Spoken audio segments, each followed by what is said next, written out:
Mga kababayan, hello at welcome back sa hashtag Walk with Lan. Ako si Lan, your go-to source for politikang walang filter. Today, we are diving deep into the hottest Senate drama, failed Senate coup. Ano ang totoo? Isang grupo ng senators, pinangungunahan ng minority black under Senator Alan Cayetano trying to shake up the leadership ni Tito Soto. Nabigo ba talaga? O may mas malalim na kwento? Para sa mga kabataan dyan na scrolling sa TikTok habang nag-aaral ng politics at sa mga OFW na missing the chismis from home. Ito'y by para sa inyo.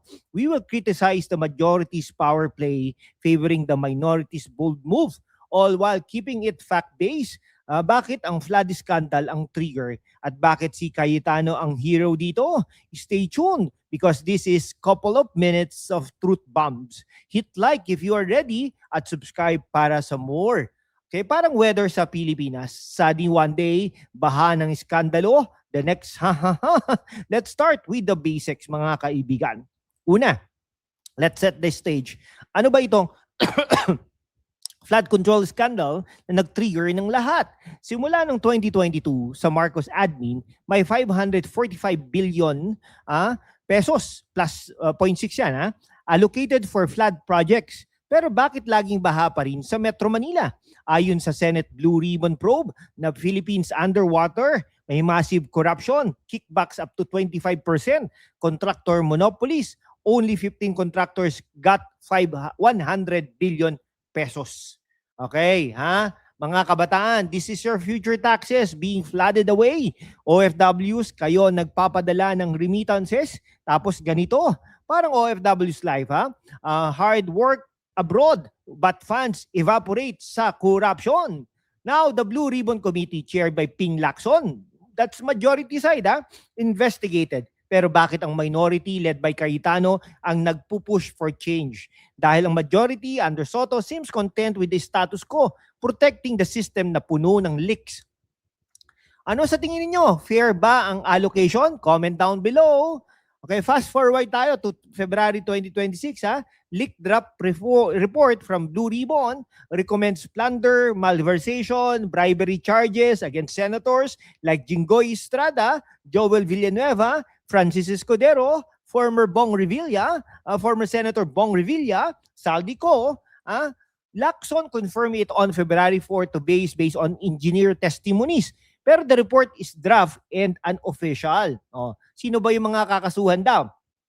Jinggoy Estrada, plunder. Okay? Joel Villanueva, malversation. Francis Escudero, bribery. Saldico, plunder din. No?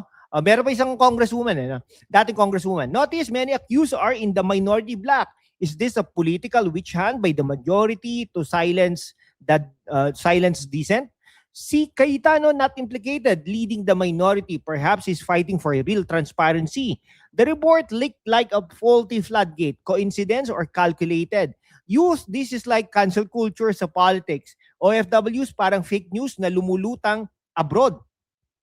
February 5 to 7, 2026, rumors of kuha led by Amy Marcos with Alan Cayetano, Jinggoy Estrada pushing ang goal out to oust Tito Soto, replaced with Lauren Legarda, possibly for power sharing. No? Soto revealed it failed. No 13 votes. Minority 9 members, Cayetano, Escudero, Villanueva, Marcoleta, Amy Marcos, Robin Padilla, Jinggoy Estrada, Bato de la Rosa, and Bongo. Versus majority, 15 po yan. No? Ano po ba yung timeline? February 3, draft report circulated. February 5, leak causes withdrawals. Subiri, Gatchalian, Ejercito. February 6, coup attempt. Lacson resigns as chair. Hindi po nag-resign. February 7, Soto says Amy led it. Failed. Talaga failed. Parang failed TikTok challenge. Tried to coup but no likes. Mga kabataan, ano kaya kung successful? OFWs, this is bayan drama na better than teleserye. From Inquirer Philstar, the coup was minorities' bid for change amid scandal. Now, the critic. The majority under Tito Soto is the real problem. They have banded together to block change, protecting a system na puno ng corruption. Soto doubted minority got votes pero bakit hindi nila pinag-uusapan openly? This is power consolidation, 15 versus 9. Parang bully sa school, ha? Maintained status quo, allowed revisions sa report to soften charges. Soto's like the old guard. It bulaga sa Senate but no real progress. In weak institutions, coups happen when majority suppresses minority voices, favoring Cayetano's side. The minority tried to revamp for better accountability. Pero majority shut it down, ha? Sa mga kabataan, this is why we need fresh leaders. OFWs, kayo ang bayani. Demand better. Oh, bakit takot ang majority sa change? Oh, shout out sa minority led by Senator Alan Cayetano. Sila ang bold, pushing for revamp amid the scandal. Cayetano not implicated, pure intentions. With Amy Marcos calling out stalled projects, this bloc represents real reform. Unlike majority's grip, minority fights despite odds. Cayetano's like the underdog sa boxing, Filipino pride. Mga kabataan, support leaders like him na witty at fighter. Mga OFWs, parang kayo, away from home, but fighting for bayan. The failed coup shows minorities' resilience. Anong totoo? It's not failure, it's a wake-up call. Mga kababayan, sa mundo kung saan ang kasinungalingan ay nangingibabaw, ang katotohanan ang unang sinisikil. Pero kasama kayo, magpapatuloy tayo sa laban, walang takot, walang kinikilingan, at laging handa para sa bayan. Sumali na sa aking YouTube channel membership sa #WalkWithLan at tulungan natin ang channel na maabot ang 100,000 subscribers. Ang inyong suporta ang susi sa kalayaan natin para ipagpatuloy ang pagbabalita ng katotohanan. Salamat at kita-kits sa laban. Okay, ano po bang highlight sa pagiging member ng #WalkWithLan? Exclusive behind the scenes, member-only live Q&A sessions, custom badges at emojis, discount on merch, parang ito, ating sombrero, no? Priority shoutout sa videos. Join na para sa katotohanan. Okay mga kaibigan, to wrap it up,